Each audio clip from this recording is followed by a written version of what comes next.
والصلاة والسلام على سيد الأنبياء والمرسلين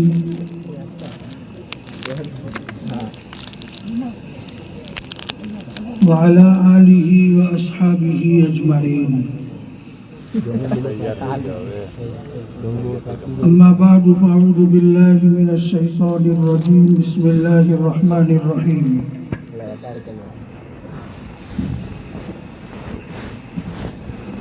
قل هذه سبيلي أدعو إلى الله على بصيرة أنا ومن اتبعني وقال الله عز وجل ومن أحسن قولا ممن دعا إلى الله وعمل صالحا وقال إنني من المسلمين صدق الله العظيم.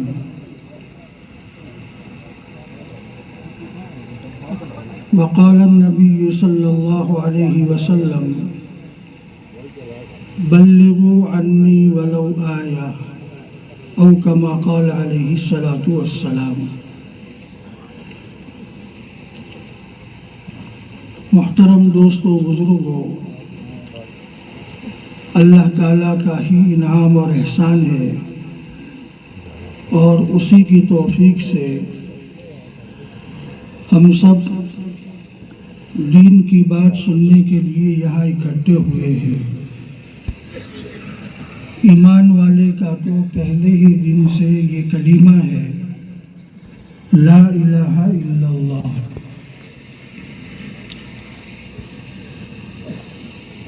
کسی نیکی کی توفیق کا مل جانا یہ بھی اللہ کی طرف سے انعام ہے. بہت سارے لوگ ہماری بستیوں میں اور ہمارے محلے میں ایسے ہے کہ جو بھی یہاں حاضر نہیں ہے، اللہ نے ہمیں توفیق دی، ہم یہاں پہنچ گئے اور دین کی بات سننے کا ہمیں موقع ملا.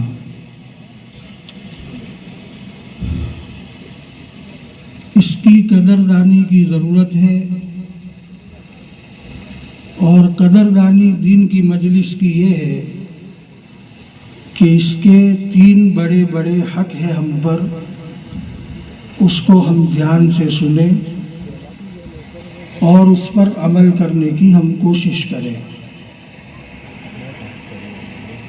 دین کی مجلس میں بیٹھنے کا پہلا حق یہ ہے کہ دین کی بات کو دھیان سے سنیں، دل دماغ حاضر رکھ کر کے دین کی بات کو سنیں. ایک طرف دین کی بات بھی ہو رہی ہے اور ہم اپنی باتوں میں مشغول ہیں یا کسی اور سوچ میں ہے تو دین کی بات سمجھ میں نہیں آئے گی، کیونکہ ہم نے دین کی بات کو دھیان سے سنا ہی نہیں.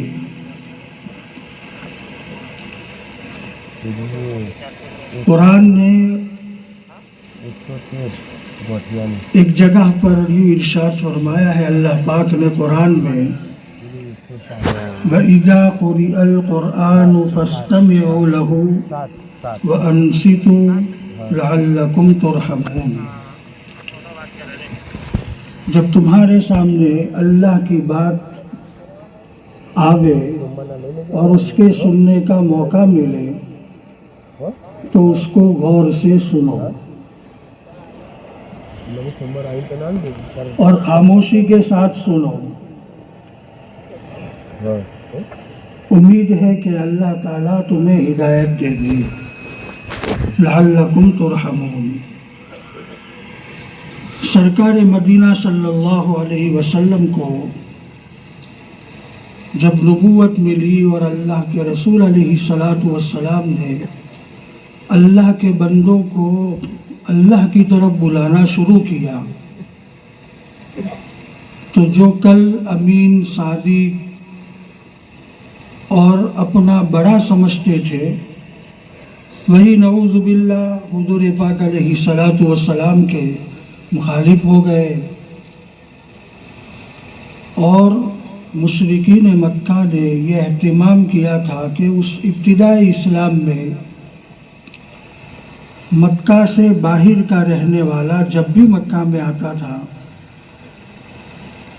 تو ان کے کان بھرتا تھا کہ ہم میں ایک محمد ابن عبداللہ کے نام کا شخص ہے، وہ سابی ہو گیا ہے، دین سے پھر گیا ہے،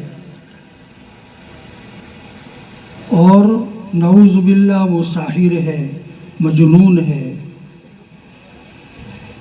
ایک دو تین کئی عدد لوگ اس سے اتنی بات کرتے تھے کہ وہ بیت اللہ تک پہنچتے پہنچتے اپنے کانوں میں روئی ٹھوس دیتا تھا تاکہ محمد ابن عبداللہ کی بات سننی نہ پڑے۔ انہی میں سے ایک طفیل ابن عمرو دوسی رضی اللہ تعالیٰ عنہ ہے۔ حضرت طفیل ابن عمرو دوسی رضی اللہ تعالیٰ عنہ کو جب پتہ چلا کہ مکہ میں ایک آدمی نے نبوت کا دعویٰ کیا ہے، تحقیق کرنے کے لیے جب مکہ المکرمہ پہنچے تو وہی ان کے ساتھ بھی ہوا۔ وہاں کے لوگوں نے کہہ دیا کہ وہ تو جادوگر ہے، نعوذ باللہ۔ کسی نے کہا کہ وہ تو مجنون ہے، اور یہ تھے بڑے شاعر، عربی زبان کے ماہر تھے۔ انہوں نے سوچا کہ جب ایسی بات ہے تو میں اپنی کانوں میں روئی ٹھوس دیتا ہوں تاکہ محمد ابن عبداللہ کی بات میرے کانوں تک نہ پہنچے۔ ایسا ہی ہوا۔ ایک مرتبہ یہی حضرت طفیل بیت اللہ کا طواف کرنے کے لیے بیت اللہ میں آئے۔ حضور پاک علیہ الصلاۃ والسلام ایک جگہ کھڑے نماز میں قرآن پڑھ رہے تھے۔ یہ طواف کرتے کرتے جب حضور پاک علیہ الصلاۃ والسلام کے پاس سے گزرتے تو کچھ سوچتے۔ خیال یہ آیا کہ بھئی میں تو عربی زبان کا ماہر ہوں، یہ کس درجے کا کلام ہے، کیسا کلام ہے، اس کی پہچان میرے اندر ہے، تو مجھے بات سننے میں کیا حرج ہے۔ یوں کہہ کر کے انہوں نے اپنے کانوں میں سے روئی نکال دی۔ اب یہ تو اللہ کا کلام تھا، اور اللہ کا کلام سارا کا سارا نور ہی نور ہے، وہ اثر کیے بغیر نہیں رہتا۔ اللہ کے کلام کو غور سے سنا، اللہ نے ان کو ہدایت دے دی۔ یہ ہے بات کہ جب اللہ موقع دے دین کی مجلسوں میں بیٹھنے کا تو دین کی بات کو ہم غور سے سنیں، لعلکم ترحمون۔ ہو سکتا ہے کہ اس گھڑی کی، اس مجلس کی وہ بات ہمارے دل میں راسخ ہو جاوے، اثر کر جاوے، اور ہمارے دل کی کایا پلٹ جائے۔ اللہ ہمیں دین کی مجلسوں میں دین کے حق کے ساتھ بیٹھنے کی ہمیں توفیق نصیب فرمائے۔ دوسرا حق دین کی مجلس میں بیٹھنے کا میرے بھائیوں یہ ہے کہ آج تک ہم سے غفلت یہ ہوئی کہ جب بھی دین کی مجلسوں میں بیٹھنے کا موقع ملا تو بعض مرتبہ کوئی بات ہمیں بھا جاتی ہے، اچھی لگتی ہے، تو وہ تو اس بیان میں سے لے لیتے ہیں، اور باقی کی بات وہیں پر اپنا دامن جھاڑ کر کے کھڑے ہو جاتے ہیں۔ یہ دین کی مجلس کی ناقدری ہے۔ دین کی مجلس کا حق یہ ہے کہ ہم بات کو سنیں غور سے، اور اپنے بارے میں یہ فیصلہ لے کر کے بیٹھے کہ آج کی اس مجلس میں جو دین کی بات ہوگی مجھے اپنی ذات سے اس پر عمل کرنا ہے۔ یہ مجلسیں ہمارے لیے حجت بن سکتی ہے۔ اگر ہم نے ان مجلسوں میں بیٹھ کر اس میں جو سنا گیا اس پر عمل کرنے کی کوشش کی تو، اور یہی مجلسیں ہمارے خلاف بھی حجت بن سکتی ہے اگر ہم نے ان مجلسوں میں بیٹھ کر باتیں جو سنی گئی تھی اس کو انسنی کر دی اور اس پر عمل کرنے کی ہم نے کوشش نہ کی۔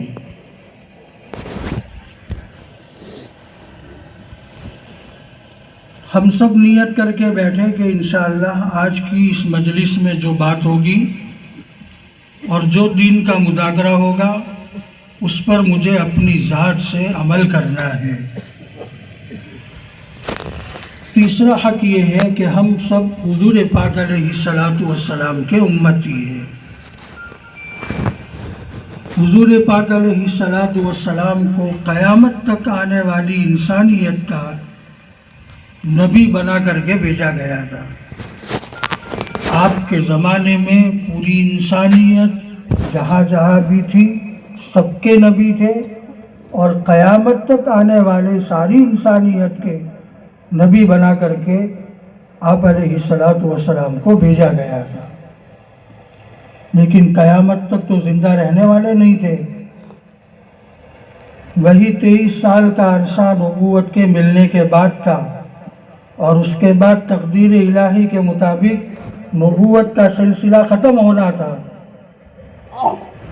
تو حضور پاک علیہ الصلاۃ والسلام جیسے دین کی بات دوسروں تک پہنچانے کے لیے آئے تھے، دوسروں کے رہبر بن کر کے آئے تھے، ساری انسانیت کے پیغمبر تھے، ایسے ہی یہ ذمہ داری اس امت میں پیدا کیے جانے والے ہر فرد کی ہے۔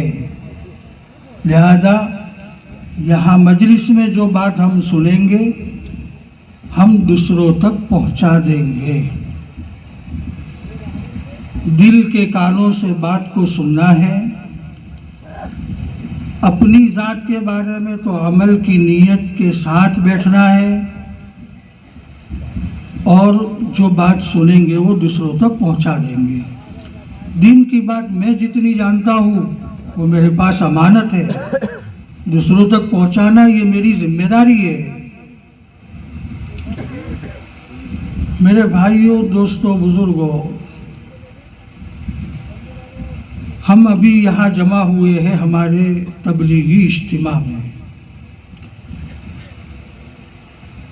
اور تبلیغ کا خلاصہ یہ ہے کہ اللہ کے بچھڑے ہوئے بندوں کو اللہ سے جوڑنے کی محنت کرنا۔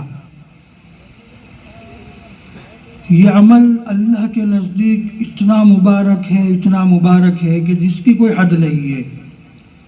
سمجھانے کے لیے کچھ مثالیں دی جاتی ہے، اللہ کرے کہ یہ کام ہمیں سمجھ میں آ جاوے۔ حضرت جی معاذ اللہ صاحب نور اللہ مرتدہ فرماتے تھے کہ اس کام کا 100واں حصہ میں سمجھا ہوں، اور جتنا سمجھا ہوں اس میں سے 100واں حصہ آپ لوگوں کو سمجھا پایا ہوں۔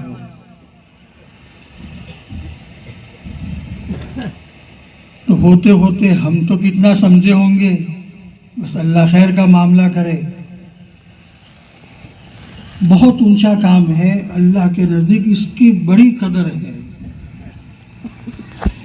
اسی لیے یوں کہا گیا ہے وَمَنْ أَحْسَنُ قَوْلًا مِّمَّنْ دَعَا إِلَى اللَّهِ۔ دنیا میں اس آدمی سے بھلی بات کسی کی ہو ہی نہیں سکتی جو اللہ کے بندوں کو اللہ سے ملائے، اللہ کے بندوں کے سامنے جا کر اللہ کی عظمت، اللہ کی کبریائی، اللہ کی بڑائی بیان کر کے اللہ کی پہچان کروائے۔ اس سے بڑی بات کسی کی، اس سے بھلی بات کسی کی ہو ہی نہیں سکتی، یہ قرآن کہہ رہا ہے۔ اور جو اس کام میں لگتا ہے اس آدمی سے اللہ تعالیٰ اتنے خوش ہوتے ہیں کہ حدیث پاک میں اس کو ایک مثال سے سمجھایا ہے۔ وہ مثال یہ دی ہے کہ ایک آدمی سفر میں نکلا ہوا ہے، اس کا توشہ ایک سواری پر ہے، سفر ریگستان کا ہے، اور اس میں وہی توشے والی زاد راہ والی سواری اس کی گم ہو جاوے۔ اس کی تلاش میں وہ ریگستان میں چلتے چلتے چلتے چلتے چلتے تھک کر اب مرا تب مرا اس نیت سے کسی درخت کے سائے میں پڑ جائے،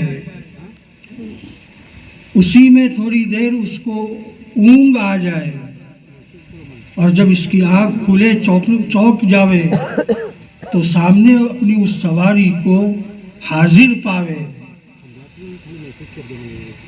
یہ حدیث پاک میں یہ لکھا ہے، یہ مثال لکھی ہے۔ تو یہ اپنی زاد راہ کو اپنے سامنے پانے والا خوشی میں اتنا پھولا گیا کہ اس کو یہ یاد بھی نہیں رہا کہ میں کون ہوں اور اللہ کون ہے، اور خوشی کے مارے یوں کہنے لگا کہ میں تیرا کیسا اچھا رب ہوں اور تو میرا کتنا اچھا بندہ ہے۔ خوشی میں اس کو یہ بھی یاد نہیں رہا کہ وہ میرا رب ہے اور میں اس کا بندہ ہوں۔ یہ آدمی جو موت کے منہ میں چلا گیا تھا اور مرنے کی نیت سے ایک درخت کے سائے میں لیٹا پڑا ہے، اور جب اس کو زندگی کی رمق دکھائی دینے لگے، زندگی کی آس بند جاوے، تو اس کی خوشی میں آپے سے باہر ہو گیا، اور اس کو یہ بھی یاد نہیں رہا کہ وہ میرا رب ہے اور میں اس کا بندہ ہوں۔ یہ الٹا کہنے لگا۔ اس بندے کی خوشی کی کوئی حد نہیں ہے، جس میں وہ اپنے رب کو رب نہ پہچان پائے اور اپنے کو اس کا بندہ پہچان نہ پائے، تو اس کی خوشی کی کوئی حد ہوگی، اس کی خوشی کا کوئی ٹھکانہ ہوگا؟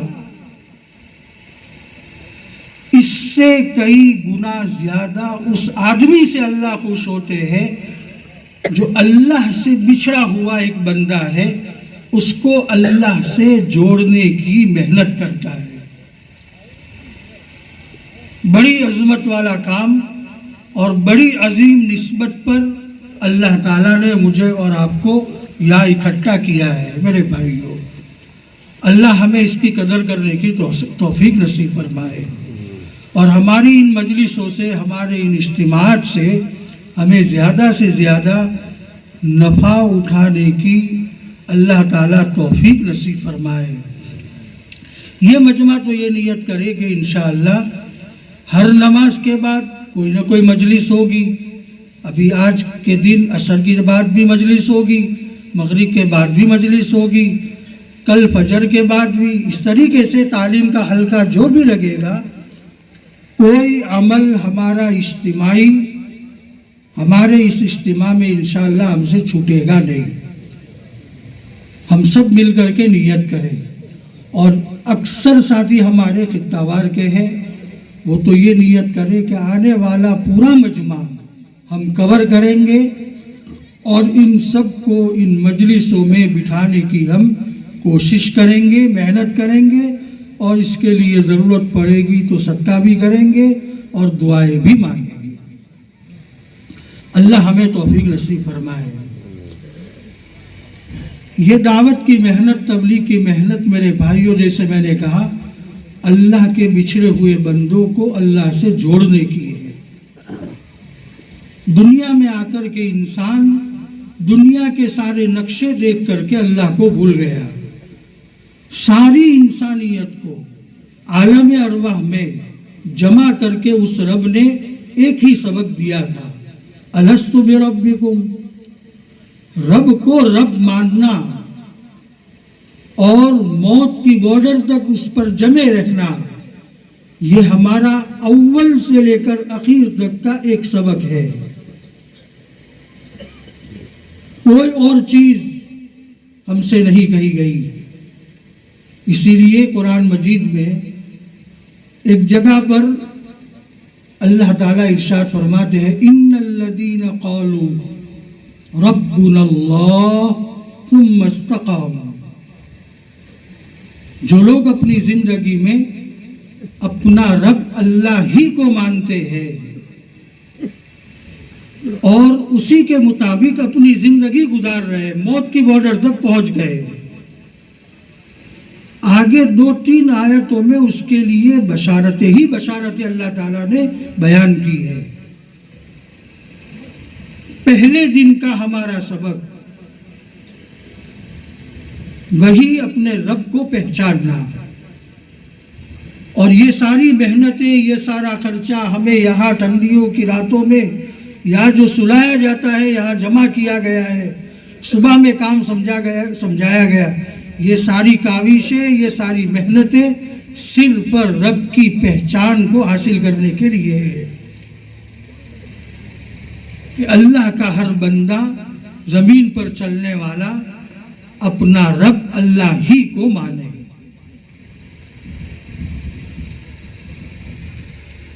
قرآن مجید کی اس آیت پر ہم غور کریں کہ صرف رب ہمارا اللہ ہی ہے اور اس پر ہم جمے رہے، یعنی رب کی ربوبیت کے بعد کے جو تقاضے ہیں وہ تقاضے ہم پورے کرتے رہے، تو اللہ تعالیٰ نے اتنی زیادہ بشارتیں دی ہے. تتنزل علیہم الملائکہ، ان کے پاس فرشتے آتے ہیں موت کی بارڈر پر. اللہ تخافوا ولا تحزنوا، خوف آدمی کو آگے کا ہوتا ہے، قبر سن رکھی ہے، حشر کا حال سن رکھا ہے، موت کی بارڈر ہم نے سن رکھی ہے، جانا ہے مجھے اور آپ کو سب کو، موت کے منہ میں بھی جانے والا ہوں، چاہے کتنی ہی نفرت کروں موت سے، لیکن موت کے منہ میں جانا ہی جانا ہے، قبر کے پیٹ میں رہنا ہے، ایک دن حشر کے میدان میں ہم اٹھائے جائیں گے. اور موت کی بارڈر سے لے کر احوال شروع ہوتے ہیں. اللہ کو اپنا رب مان کر زندگی گزارنے والا، اس کو موت کی بارڈر پر آگے کا کوئی ڈر نہیں ہوتا. وہ فرشتے آ کر کے اس کو تسلی دیتے ہیں، اللہ تخاف، آگے تو اکیلا نہیں ہے، آگے کے مسائل سے ڈر مت، تو نے اپنی زندگی صحیح گزاری ہے، لہذا آگے کے مسائل اور آگے کے مراحل سارے تیرے آسان کر دیے جائیں گے اللہ کی طرف سے. پیچھے دنیا چھوٹ رہی ہے، مکان چھوٹ رہا ہے، کھیت چھوٹ رہا ہے، کارخانہ چھوٹ رہا ہے، ہوٹل چھوٹ رہی ہے، آدمی کو اس کا غم ہوتا ہے. وَلَا تَحْزَنُوا، یہ جو چھوٹ رہا ہے اس پر غم مت کر، اس لیے کہ یہ تو کھلونا تھا، اس سے بہتر وَمَا هَٰذِهِ الْحَيَاةُ الدُّنْيَا إِلَّا مَتَاعُ الْغُرُورِ، یہ تو دھوکے کا سامان تھا. دنیا ہمیشہ کہاں رہنے والی ہے؟ دنیا کا حال ایسا ہے کہ یا تو ہم دنیا میں نہیں رہیں گے ہمیشہ کے لیے، یا تو دنیا ہمارے پاس ہمیشہ نہیں رہے گی. ایک بہت بڑے سیٹھ نے اچھا مکان بنایا، پوری دنیا کے نقشے منگوا کر کے، کوئی خامی دنیا کے اعتبار سے اس میں نہیں چھوڑی، اور پھر پورے علاقے کی دعوت کی. جب سب کھانے کے لیے آئے تو اس میں ایک اللہ والے بھی تھے، جو بھی کھا کر کے واپس جاتا وہ سیٹھ صاحب اس سے ملتے، پوچھتے تو کوئی کمی تو نہیں ہے، ہر ایک تعریف کرتا جاتا. یہ اللہ والے ان کے پاس سے گزرے تو اللہ والے نے بھی ان سے ایک بات کہی، تعریف کرنے کی بجائے یوں کہا، مکان تو آپ نے بنایا ہے لیکن اس میں 2 عیب ہے. تو چونک گیا کہ ہزاروں آدمی کھا کر گئے، ہر ایک نے تعریف کی، اور ایک یہ فقیر قسم کا آدمی اس میں 2 عیب اور 2 نقص نکال رہا ہے. پوچھا کہ کیا ہے؟ تو بتلایا کہ آپ اس بنگلے میں ہمیشہ نہیں رہیں گے. پہلا عیب تو یہ ہے، دوسرا عیب یہ ہے کہ یہ بنگلہ ہمیشہ آپ کے پاس نہیں رہے گا. جب دنیا تو چھوٹنے ہی والی ہے تو اس پر غم کائے گا. ارے ایمان والے کے لیے تو جنت اس کا ٹھکانہ ہے، اور جنت کی ہم نے نعمتیں سن رکھی ہے. وہ جو بیان کی گئی وہ جنت کی پوری تعریف نہیں ہے. جنت کی پوری تعریف تو اللہ کے رسول علیہ السلام نے اس طریقے سے بیان فرمائی ہے: ما لا عین رأت ولا اذن سمعت ولا خطر علی قلب بشر. ارے جنت تو وہ چیز ہے کہ کبھی کسی آنکھ نے دیکھی نہیں ہے، کبھی سے کسی کان نے سنا نہیں ہے، اور کبھی کسی کے دل میں خیال بھی نہیں آیا ہوگا. یہ فرشتے آ کر کہتے ہیں کہ اس دنیا کے چھوٹنے پر غم کیوں کر رہا ہے؟ تیرے سامنے تو جنت ہے. جوانی دی جائے گی، کبھی ختم نہیں ہوگی. 33 سال کا جوان بنا کر کے تجھے جنت میں داخل کیا جائے گا. ایک مرتبہ ایک بڑھیا حضور پاک علیہ السلام کے پاس تشریف لائی. حضور پاک علیہ السلام نے سچا مذاق کیا اس سے کہ بڑھیا جنت میں نہیں جائے گی. تو وہ تو رونے لگی. اللہ کے رسول کی بات سچی ہوتی ہے.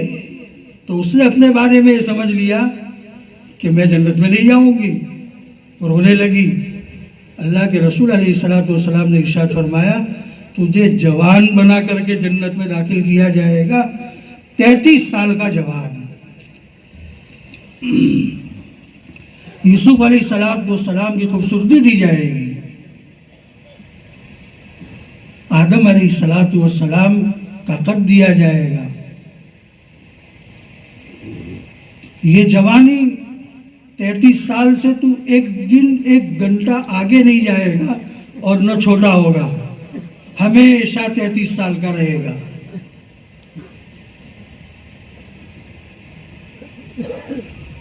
آنگن میں ہم کنکر بچھاتے ہیں، ہمارے صحن میں اللہ اس جنت میں ہمارے آنگن میں ہمارے مکان کے سامنے ہیرے جواہرات بچھا دیں گے. وہاں اللہ شراب پلائیں گے. تو پھر دنیا کی ان نعمتوں کی کیا حیثیت ہے؟ وَالْآخِرَةُ خَيْرٌ وَأَبْقَىٰ. آخرت بہت بڑی چیز ہے اور باقی رہنے والے ہیں. ابقا. دنیا کی کوئی تکلیف نہیں، اور دنیا کی کوئی راحت نہیں. یہاں سے جانے والا اللہ تعالیٰ اس کو اگر جنت کا ایک چکر لگوائیں گے، یہاں اگر ہزاروں سال بھی جیا ہوگا اور تکلیفوں میں رہا ہوگا تو جنت کے اس نظارے کو دیکھ کر بھول جائے گا کہ مجھے کوئی تکلیف بھی پڑی تھی. اور یہاں ہزاروں سال راحت میں رہ کر کے جانے والا جہنم کا اس کو دور سے ایک چکر لگوایا جائے گا تو وہ بھول جائے گا کہ میں نے کبھی کوئی راحت بھی پائی تھی. یہاں کی راحت کا مسئلہ تو ایسا ہے اور یہاں کی تکلیف کا مسئلہ بھی ایسا ہی ہے. یہ سب فانی ہے. الا وجہ ربک ذو الجلال والاکرام. ہر چیز فنا ہو جائے گی. تو موت کی بارڈر پر رب کو پہچان کر کے زندگی گزارنے والا اللہ تعالیٰ فرشتوں کو بھیج کر اسے تسلی دلاتے ہیں کہ یہ دنیا تیری چھوٹ رہی ہے، 60-70 سال جو کما کر کے تو نے جمع کی ہے، اس پر غم مت کر. آگے تیرا ٹھکانہ جنت ہے اور سب بھول جائے گا، اس کو مذاق سمجھے گا. جیسے چھوٹا بچہ ماچس کی ڈبی کو اور مٹی کے ڈھیر میں اپنا پیر داخل کر کے بنائے ہوئے مکان کو اپنی کل کائنات سمجھتا ہے، وہی باپ اس کا اگر پیر مار کر کے اس کے مکان کو توڑ دے یا اسی ڈبی کو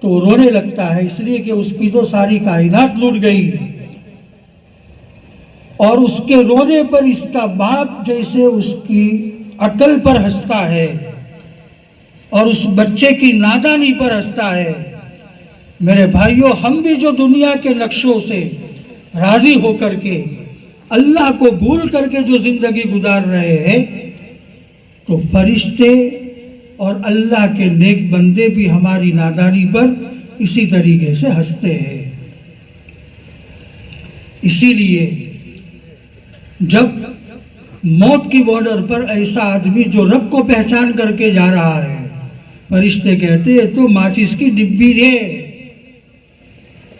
یہ تو مٹی کے ڈھیر میں بنایا پیر داخل کر کے بنایا ہوا ایک چھوٹا سا گنبد ہے، تیرا حقیقی گھر تو وہ ہے۔ بلکہ ایسے آدمی کی موت آتی ہے تو موت کے وقت میں بھی ملک الموت 500 فرشتوں کے ذریعے سے اس کا استقبال کرتے ہیں۔ ہر ایک فرشتہ ادب کے ساتھ اس مرنے والے قریب الموت آدمی کو جنت کی بشارتیں سناتا ہے۔ اور اس کی موت بھی کیسے ہوتی ہے؟ وہ بہت خاص قسم کی خوشبو لے کر کے ریشمی رومال میں اس کی ٹھڈی کے نیچے ملک الموت رکھتے ہیں، وہی سونگتے سونگتے جیسے آپریشن سے پہلے سونگا کر کے بے ہوش کر دیا جاتا ہے، ویسے یہ جنت کی خوشبو ہی سونگ کر کے اس کی روح پرواز ہو جاتی ہے۔ اللہ تخافوا ولا تحزنوا وَأَبْشِرُوا بِالْجَنَّةِ الَّتِي كُنْتُمْ تُوعَدُونَ۔ موت کی بارڈر پر فرشتے آ کر کے بشارتیں سناتے ہیں۔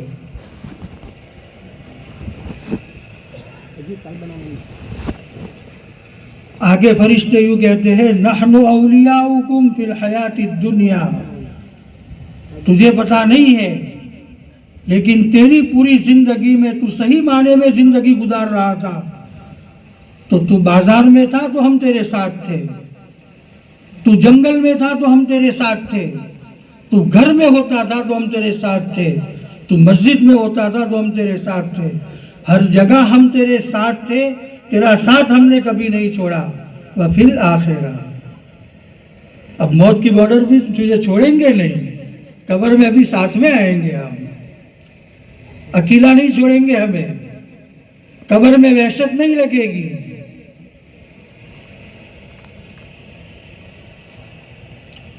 فضائل اعمال میں حضرت شیخ نے جیسے لکھا ہے، اعمال کے متعلق قرآن کی کثرت سے تلاوت کرنے والا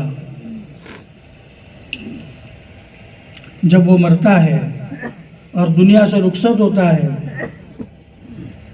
تو پرندے کی شکل میں وہ قرآن اس کے کفن میں ساتھ میں چلا جاتا ہے، اس کی قبر میں انسیت کے لیے۔ نحن اولیاؤکم فی الحیات الدنیا وفی الآخرہ، وعدے کیے گئے تھے تجھ سے جنت میں یہ ملے گا، یہ ملے گا، یہ ملے گا۔ آگے تو اللہ تعالیٰ نے انتہا بتلا دی، وَلَكُمْ فِيهَا مَا تَشْتَهِي أَنفُسُكُمْ وَلَكُمْ فِيهَا مَا تَدَّعُونَ۔ ارے جنت تو وہ جگہ ہے جہاں تمہارے جی میں جو آئے گا وہ سب کچھ ملے گا۔ یہ دنیا خواہشات پورے کرنے کی جگہ نہیں ہے، رب کو رب مان کر رب کو راضی رکھنے کی جگہ ہے۔ میرے بھائیوں، تھوڑی سی دنیا ہے، اور آج کل تو اچانک کی موتیں اتنے ساری ہو رہی ہے کہ جوان کو اپنے بڑھاپے تک پہنچنے کا یقین نہیں۔ بوڑھا اپنا بڑھاپا بھی پورا کر پائے گا یہ بھی نہیں کہہ سکتا۔ قیامت کے قریب اچانک کی موتیں کثرت سے ہوگی، یہ ہو رہا ہے۔ تو تھوڑی سی زندگی اور اس میں رب کو ناراض کر کے زندگی گزارنا، یہ تو بہت غلط بات ہے اور بہت نادانی کی بات ہے۔ اللہ ہم سب کو صحیح سمجھ نصیب فرمائے۔ یہ ساری محنت اس لیے ہے میرے بھائیوں کہ ہمیں اپنے رب کی پہچان ہو جائے، اور کیوں رب سے غافل ہو کر کے زندگی گزارے، جبکہ ہماری فطرت میں اللہ نے یہ بات رکھی ہے، انسان کی فطرت ہے الانسان عبد الاحسان۔ ارے انسان تو احسان کا بندہ ہوتا ہے، غلام ہو جاتا ہے، اس کا گرویدہ ہو جاتا ہے۔ کسی نے ہمیں کھلا دیا، کسی نے راہ بتلا دی، کسی نے اپنی گاڑی میں سوار کر لیا، کسی نے اپنے یہاں ہمیں نوکری دے دی ہماری ضرورت کے وقت میں، تو ہم زندگی بھر اس کے احسان مند رہتے ہیں اور اس کی بات کو کبھی ٹھکرانے کی کوشش نہیں کرتے۔ تھوڑی دیر کے لیے ہم سب سوچیں، ہم تو نہیں تھے، نہ ماں باپ کی طاقت تھی، نہ پوری انسانیت کی طاقت تھی کہ ہمیں وجود دے سکے، اسی رب نے اپنی قدرت سے ہمیں وجود دیا ہے، اور وجود بھی ایسا دیا کہ آنکھیں بھی صحیح سالم رکھی، دماغ بھی صحیح سالم رکھا، سر پہ بال بھی رکھے خوبصورتی کے لیے، اللہ نے بہو بھی رکھے، اللہ نے ناک بھی بنائی، کان بھی بنائے، زبان بھی دی بولنے کے لیے، ہونٹ بھی دیے، چبانے کے لیے 32 دانت بھی دیے، ہاتھ پیر دیے اللہ تعالیٰ نے۔ اور اللہ کی یہ نعمتیں جو ہمارے جسم میں ہے، ہر ایک نعمت اتنی قیمتی ہے کہ اللہ کبھی ایسا نہ کرے، کسی کی یہ ایک انگلی اگر نہ رہی تو ساری دنیا کی طاقتیں مل کر کے اس کی ایک انگلی نہیں بنا سکتے۔ اللہ کی ہر نعمت اپنی جگہ پر اتنی زیادہ قیمتی ہے، اور قرآن نے ہمیں متنبع کیا ہے، چوکنا کیا ہے کہ رب کو پہچاننا ہے۔ وَفِي أَنفُسِكُمْ أَفَلَا تُبْصِرُونَ، ارے اپنی آنکھوں پر ذرا آنکھیں بند کر کے غور کرو، رب کی پہچان ہو جائے گی۔ زبان پر غور کرو، رب کی پہچان ہو جائے گی۔ ایک انگلی پر غور کرو، ایک انگلی میں اللہ نے ناخن بھی بنائے ہیں، پوروا بھی بنایا ہے، 3 جوڑ رکھے ہیں اللہ نے، ہتھیلی بنائی، 5 انگلیاں بنائی، اس میں یہ انگوٹھا بنایا اللہ تعالیٰ نے۔ تمہاری ذاتوں میں غور کرو گے اللہ تعالیٰ تک پہنچ جاؤ گے۔ سب سے زیادہ ضرورت اس بات کی ہے آج دنیا میں کہ اللہ کا ہر بندہ اپنے اللہ کو پہچانے اور اسی کو اپنا رب مانے، اور رب مانتے ہوئے اپنی زندگی گزارے، اسی کی ضرورت ہے۔ اور اللہ تعالیٰ کی طرف سے ایک قاعدہ بنا ہوا ہے، جو زیادہ ضرورت کی چیز ہوتی ہے اللہ تعالیٰ اسی کو اتنا آسان کر دیتے ہیں۔ پانی ہوا کے مقابلے میں کم ضرورت کا، تو پانی ہمیں کبھی کبھی پیسے سے بھی خریدنا پڑتا ہے، لیکن سستا اتنا ہے کہ آدمی خرید کر کے پی لیتا ہے۔ لیکن ہوا کے بغیر تو آدمی زندہ ہی نہیں رہ سکتا، تو اللہ تعالیٰ نے ہوا کو مفت میں کر دیا۔ کیوں؟ انسان کی یہ حیات اسی سے جڑی ہوئی ہے۔ اگر ہوا بھی خریدنی پڑتی، پیسے دینے پڑتے، تو کتنے ہی لوگ تو ویسے ہی مر جاتے، ہوا خرید ہی نہ پاتے بیچارے۔ جیسے یہ مثال ہے، ویسے آخرت کی سب سے بڑی ضرورت ہمیں اپنی رب کی پہچان کا ہونا ہے۔ اللہ نے اپنی پہچان کو اتنا آسان کر دیا، اتنا آسان کر دیا، یہاں تک کہ اللہ تعالیٰ نے جگہ جگہ پر قرآن میں فرمایا افلا ينظرون الى الابل كيف خلقت، اونٹ کو نہیں دیکھتے، وَإِلَى السَّمَاءِ كَيْفَ رُفِعَتْ، آسمان میں غور نہیں کرتے۔ ایک چھت ہم بناتے ہیں تو 50x14 کی چھت بنانی ہو تو کتنے ٹیکے لگانے پڑتے ہیں اور کتنے سہارے دینے پڑتے ہیں۔ اللہ تعالیٰ نے اتنا لمبا چوڑا آسمان، اور وہ بھی بہت پتلا نہیں ہے، جتنا فاصلہ زمین سے لے کر آسمان تک کا ہے اتنا ہی موٹا ایک آسمان ہے، اتنا وزنی، اور کہیں پر ستون دیکھا ہم نے؟ نہیں دیکھا۔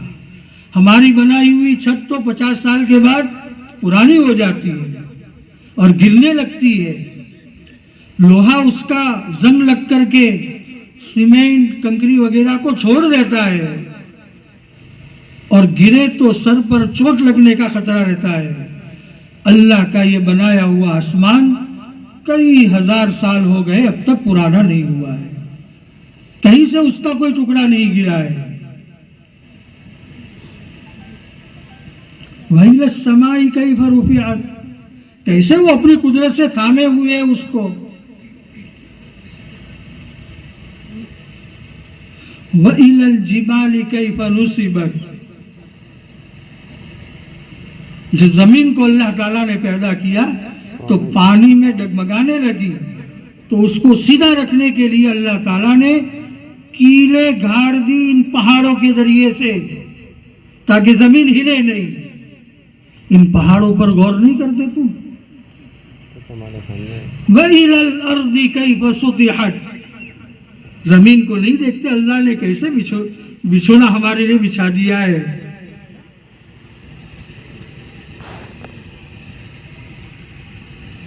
میرے بھائیوں، اپنی ذات میں غور کریں گے اللہ کی پہچان ہو جائے گی۔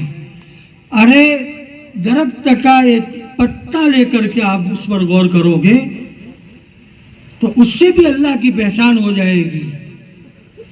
میرے رب نے اپنے پہچان کو اتنا عام کر دیا ہے کہ ہر آدمی ہر جگہ پر رہ کر کے رب کو پہچان سکتا ہے۔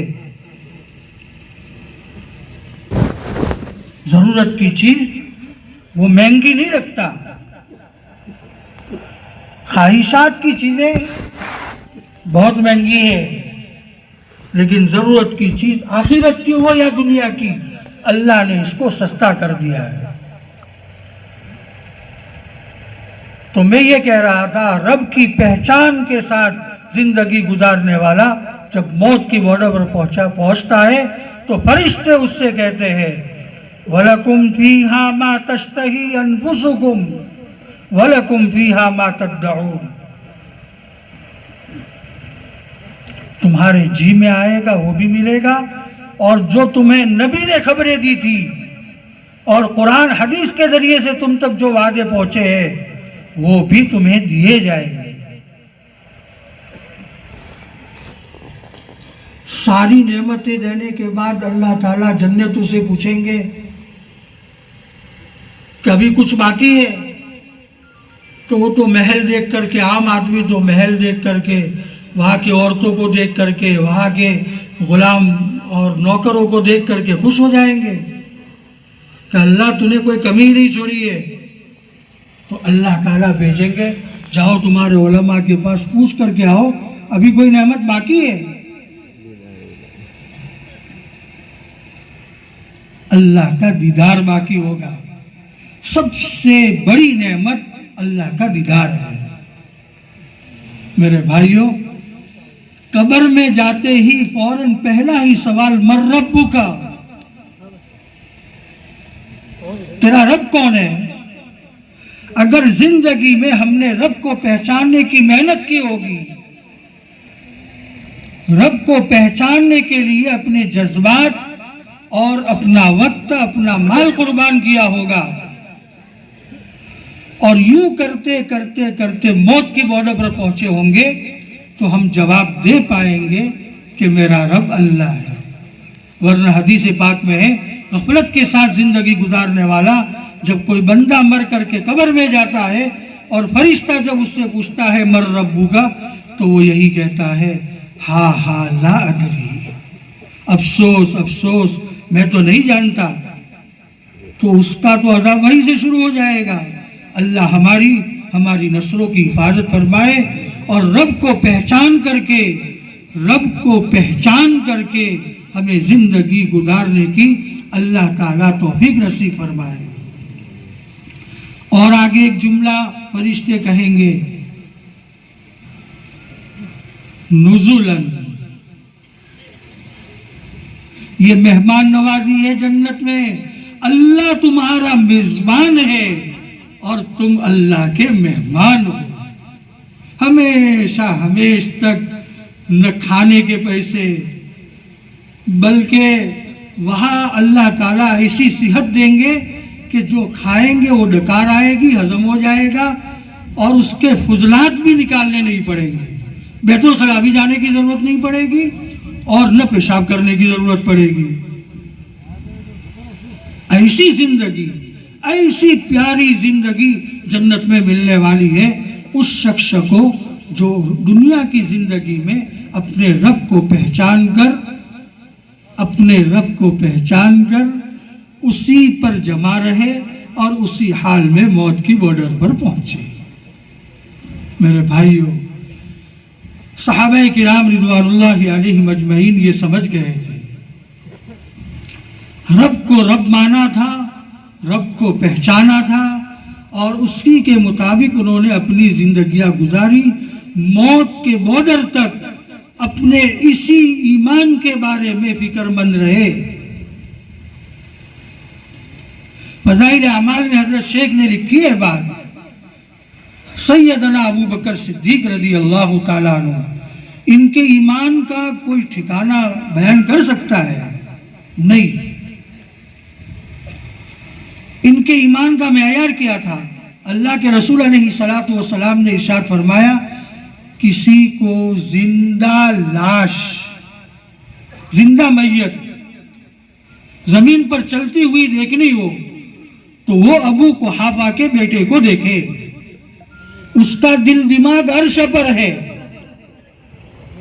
اور وہ یہاں چل رہا ہے.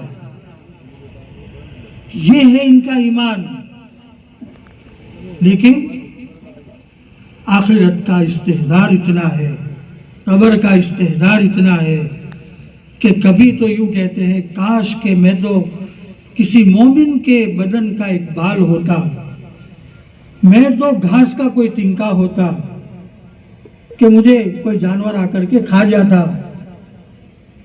جن کے بارے میں جنت کا ٹکٹ دنیا میں اللہ کے رسول علیہ الصلوۃ والسلام نے ان کو دے دیا ہے.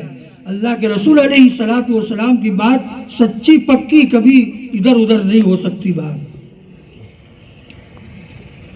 سیدنا ابو بکر صدیق رضی اللہ تعالیٰ عنہ سے لے کر وہ صحابہ میں سب سے بڑے، انبیاء کے بعد سارے رسول، پھر انبیاء اور انبیاء کے بعد سب سے بڑا مقام ساری انسانیت میں سیدنا ابو بکر صدیق رضی اللہ تعالیٰ عنہ کا. ادنا سے ادنا صحابی کی ہم سیرت کو اٹھا کر کے دیکھیں، کوئی بھی اپنے ایمان کے بارے میں غافل ہو کر کے ایک لمحے کے لیے بھی زندگی نہیں گزاری ہے. آپ علیہ الصلوۃ والسلام موجود ہے. حضور پاک علیہ الصلوۃ والسلام کی مجلس میں دین کی بات سن کر کے جو کیفیت بنتی تھی، گھر پر جا کر کے صرف اس کیفیت میں فرق آ گیا.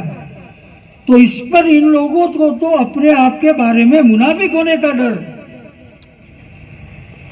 اور جب صدیق اکبر ان کی خیر خیریت لینے کے لیے گئے تو کہا کہ یہ حالت تو میرا بھی ہے، لیکن اے حنظلہ یہاں کونے میں بیٹھے بات حل نہیں ہوگی، حضور پاک علیہ الصلوۃ والسلام کے دربار میں چل کر کے مسئلہ پوچھ لیتے ہیں. ہم اپنا حال دیکھیں. ہم سے تو کہا گیا ہے کہ نمونہ وہ ہے، ایمان ان کے معیار کا. اس لیے میرے بھائیوں، ہمیں جمع یہاں اس لیے کیا گیا ہے، ٹھنڈیوں کی راتوں میں یہاں میدان میں اسی لیے سلایا جاتا ہے، اسی لیے پیسے خرچ کروائے گئے ہیں کہ یہاں آؤ اور دین کی بات سنو اور اپنے رب کو پہچاننے کی کوشش کرو اور اس کے مطابق اپنی زندگیوں کو گزارو. ایک آخری بات کہہ دوں اور وہ یہ ہے کہ حدیث پاک میں آتا ہے مومن کی نیت اس کے عمل سے بہتر ہے. آج ہم اس مجلس میں یہ نیت کریں کہ آج سے مجھے اپنے رب کو پہچاننے کی محنت کرنی ہے. اللہ ہم سب کو توفیق نصیب فرمائے. رب کو پہچاننا ہے، ہر چیز کو پہچانا میرے بھائی. 5 روپے کا نوٹ، 10 روپے کا نوٹ، اس کی عظمت دل میں اتنی ہے کہ بارش کے موسم میں کیچڑ میں چلتے ہوئے کوئی چیز نکالتے ہوئے 5 کا نوٹ گر گیا تو اس کو جانتا ہے آدمی بارش کے موسم میں چاہے چھاتا ہاتھ میں ہے، بارش ہو رہی ہے، بگنے کا ڈر ہے، پھر بھی ٹیڑھا ہوتا ہے اور 5 کا نوٹ اٹھاتا ہے کہ نہیں اٹھاتا؟ گندا ہو گیا ہے، اس کو دھو کر کے سکھا کر کے پھر جیب میں رکھ دیتا ہے۔ کیوں؟ جانتا ہے کہ اس کے پیچھے میرا کیا نفع چھپا ہوا ہے۔ اللہ ہم سب کو معاف فرمائے اور ساری انسانیت کو معاف فرمائے۔ اتنا بھی ہم اپنے رب کو نہیں پہچانتے، اس لیے نیت کرے ہم، اور ہمارے بس میں ہے اتنی محنت کرے۔ ہم سے کہا جائے گا کہ اپنے رب کو پہچاننے کے لیے، اپنے ایمان کو مضبوط بنانے کے لیے اللہ کے راستے میں جاؤ، تو 4 ماہ جانا کیا مشکل ہے؟ 10-15 ہزار روپیہ اگر خرچ کر کے ایمان مل گیا، سستا سودا ہے۔ اللہ کی پہچان حاصل ہو جاوے۔ ہم سے کہا جاوے کہ مسجد وار جماعت میں بیٹھو، کیا مشکل ہی ہے اس میں؟ رب کی پہچان ہو رہی ہے۔ آخرت کی سب سے بڑی ضرورت رب کی پہچان ہے۔ اس لیے میرے بھائیوں، ہر مجلس میں ہم سے کہا جائے گا کہ بتاؤ بھائی، رب کو پہچاننے کے لیے ایک محنت اللہ نے عمومی طور پر تبلیغ کی دی ہے۔ اس کے لیے جذبات قربان کرنے پڑے تو جذبات قربان کریں گے، وقت کی قربانی دینی پڑے تو وقت کی قربانی دیں گے، اور مال بھی قربان کریں گے۔ اللہ کے لیے سب کچھ حاضر ہے اور اللہ ہی نے دیا ہے، تو اللہ کا دیا ہوا اللہ ہی کے حکموں کے مطابق خرچ کرنا ہے۔ سب تیار ہے اس کے لیے بھائی؟ اللہ ہم سب کو ان باتوں پر عمل کرنے کی توفیق نصیب فرمائے۔ اب اپنی ضروریات سے فارغ ہو جاوے۔